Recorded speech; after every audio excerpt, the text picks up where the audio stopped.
后来继续来看中国的国台办举行例行的记者会，记者甲发言人朱凤莲问讲，是毋是有制定台独清单？伊来证实，确实有。另外，伊嘛来证实，台师大政府教授习近平因为间谍罪，互判刑4年。 之前有亲中媒体咧报讲，中国政府正在拟定所谓的万培台独分子的清单。昨中国国台办的发言人朱凤莲伫例行的记者会中证实讲，确实有台独清单。朱凤莲除了讲，我都用阮少数万培台独分子公然挑战国家的主权甲领土的完整，同时佫用为强悍。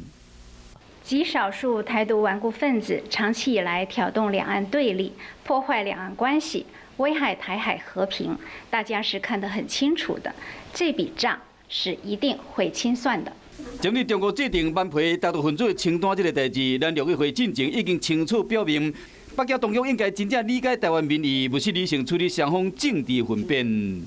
北京当局应该正视中华民国，放弃强加于人的片面政治框架。另外，国台办嘛证实讲，被指控为台谍的台师大退休的副教授习近平，24号安徽省马鞍市中级的法院判4年徒刑，剥夺政治权2年，并且没收2万块人民币，差不多是新台币8万8个人财产。 咱陆委会批评中国恶意的操纵，对台湾将士两岸学术交流的人士，却未着到以间谍罪名义乌白抓，并且编一寡无影无迹的剧情掠人去关，向台湾人民这款恶质的行为，严重破坏两岸关系。针对这个代志提出严正的谴责。